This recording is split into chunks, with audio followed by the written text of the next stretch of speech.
Listen, man. Let me get to this.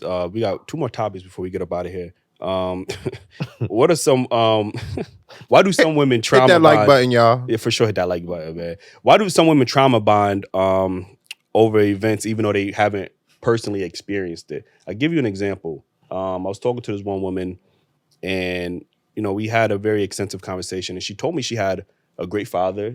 She's never been cheated on. um she has all these positive black male figures in her life, but yet she always felt the need to send me like these negative, oh, black men ain't shit, or black men are deadbeat, this, that, and the third. And I'm like, I had to ask her, like, why are you never experienced this? Like, why do you feel like you're trauma bonding over experiences that you haven't personally experienced yourself? And I do tend to see this a lot with women. Can you speak on that from your personal experience? Do you see some women trauma bonding over experiences that they never experienced themselves? Um, yeah, I mean, it's kind of hard for me to speak for all women. I can only, I'm emotional. I feel empathy for other women, so it's easy for me to like trauma bond or sympathize with what they've been through.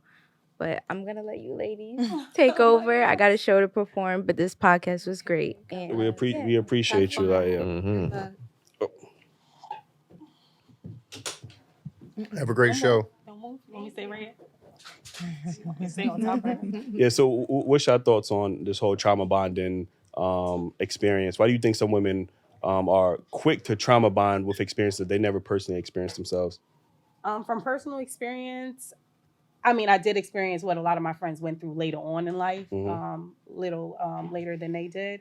But I do feel like it's like she kind of said it, like women are naturally nurturers and emotional creatures. So I feel like if you tell somebody a story, it's kind of like setting a tone and creating like a form of imagery where it's like, okay, I can imagine what you went through. No, I don't feel it, but what you're saying, I'm more so leaning towards how you're feeling.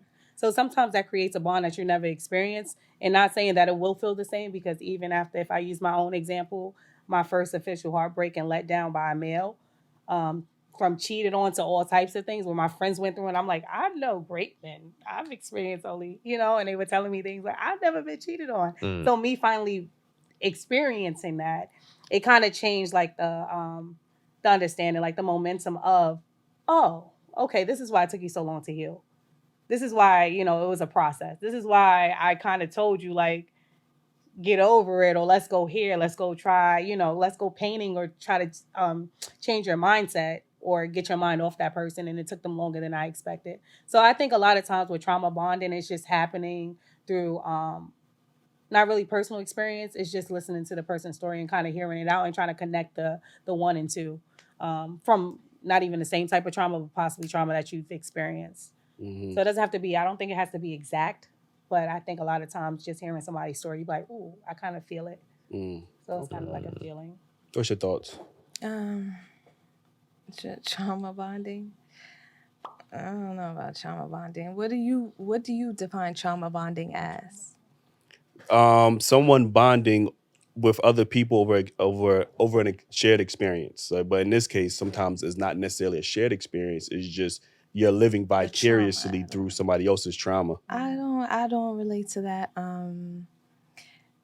I feel sorry when people tell me stories like where they've been abused. Of course, I hurt for them because I'm a female. I don't want other females to get hurt. But bonding, not so much. Like, I feel bad. Like, I'm sorry. I'm glad that you got out of that. Like, I love you so much. Like, I try to give them love, but I don't know about bonding. Like, where I relate to it. No, if something does, like, and what you said about the reels, like, if it doesn't apply to me, I don't like it or anything. I just look at it. It ain't for me. Next, like, I don't bond over that. Like, if it's not for me, it don't apply. Let it fly. Okay. What's your thoughts on this? I think it's easier to trauma bond. I think that a lot of women, because I've experienced where I'm like, it's not even your story. So why are you attacking me? And it's like, well, I feel like I got to defend all Black women who's been through it. But it's like, it's not your story, right? So I think it's easier to stay. This is how we've unfortunately been viewing how we've been developing friendships. A lot of it is based on a trauma bond, and you'll see with a lot of friendships that way. When I'm out of my trauma, then we're not friends, right? Because it was only cool for that point. So that's why they don't really like me, because I'm not on here to trauma bond with. We're not going. I want us to like. I've even had a live where they was just going. It was like story after story, and I'm like, wait, this is not the live where we going to be on here trauma bonding. Like, it's not for one person tell their story about being this happening to them, and it just kept going. I'm like, wait, I want us to not be victims. And you're telling a story that happened 15 years ago. Let's be survivors. Like, let's not sit in this victim mentality. And I think that that's how Black women feel. I must speak for Black women.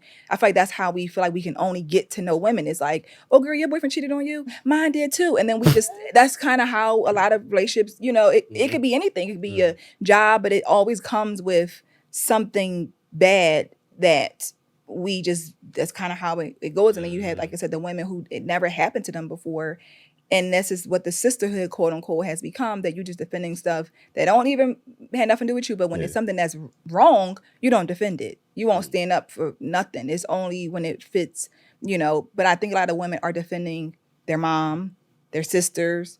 So a lot of them are speaking for other people, and they don't even know. Do you think that women bond over like positive things though, like, or like walking down the street and they both got flowers in their hands, like, oh your man bought you flowers, oh my man bought you flowers too. Do you think that happens? I don't think it's as a majority. I think that that's a more minority of that happening, right? I don't think that in today's society that I think it's easier. Again, it's easier for us to sit on the phone for 15 hours and dog this man out. You know what I'm saying? Versus sit down and talk about how great Black men are. You said you don't identify with trauma bonding, so you identify with the opposite, like what I was talking about, With bonding over positive. positive, yeah, like yes. I do believe that there's like I do believe it's a minority thing. It's not something that's so common. And even when you find yourself in a predicament of trying to do so, you kind of feel like silly, because it's like that person is not filling your cup up. Or the women who are trying to share their flowers, women will attack you for sharing your flowers.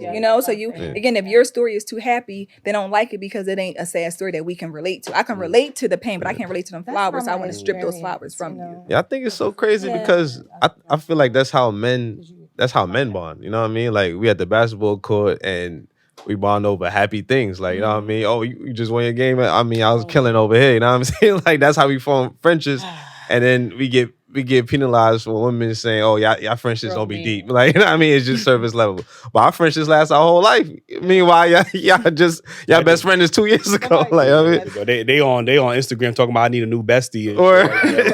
And I think nowadays, honestly, like especially with women, we are always competing. It's never like you said, nobody's ever building you up or saying positive things about you. Like, girl, get to it, or it's never nothing positive. It's always some type of, somebody may say something positive, but there's always a double negative somewhere. Like, it's like the butt. Yeah, it's like it's the butt. They be trying to compete in the victim Olympics. Like, yeah, my man cheated on me. Well, my man cheated on me and he stole my car. Well, my man cheated on me, got a girl pregnant, and like, I had a post that went viral. I saw a woman who shared. It was. That's. Nah, they talking shit to each other. Nah, I do think that does happen. Like, yeah. Nah, actually, degrees maybe. Yeah. I don't know about the bends. But I had a woman share. I saw the post where she talked about they were bonding over who had the worst baby daddy. Like, and that was going. Everyone's like, tag me in. So you got women making videos about whose baby daddy is the worst. Like, that was a trend, right? And that's what we do, right? So it's like, tag me in. Why, But if you tell a story like, tell me a story about, someone, the best date you ever been on, a woman will share it. Now people get in your comments and eat you up because you're talking about how happy your date, you know what I'm saying? They don't like that, unfortunately. I knew there was a shift because when I did see the few women celebrating them, and especially on social media, when you go to the comments, like just recently I was talking to Jew, Rihanna publicly was like, she likes to make sure her hair is done when ASAP come home. How can that possibly be a negative thing? I go to the comments and the women are like, "Girl, you don't have to look good for no man." I'm like, "Bro, are y'all serious right now?" And there's a flood of comments who are women who are actually upset that she is doing something that makes her man happy. Like, you know what I'm saying? So it's like, I've seen that a lot more on social media. Like, obviously this could just be on social media. The most fearful impact of trauma bonding is to young women, young girls growing up, and they get that from mothers and fathers, where we teach our young women to be independent. We say you don't need a man.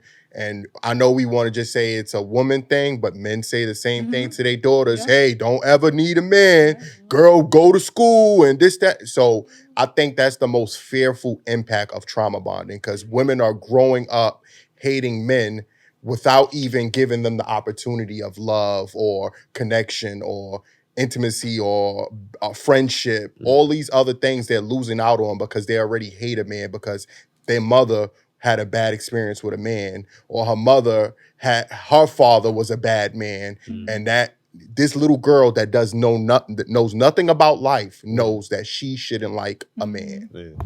But again, even when you just said that, right? Mhm. Because I'm thinking about the guest that we just had, and she was like, she admitted that, you know, her father wasn't, you know, a productive father, which I guess justify why she is allowed to say negative things about black men. You know, it's okay for black women to say stuff like that. Like, you know, they will critique a lot of black men sometimes with you must hate your mother. Like, we get that a lot. You must hate your mother. But they said that to me. I must hate my mom. Yeah, I'm like holding black women accountable. But that's the. but when black women have these negative thoughts about black men, nobody says you must hate your father, and it's clearly true Yeah, because might you not know what I have mean. Like, you know, so it's just like, you know, why is it there? It's always that double standard.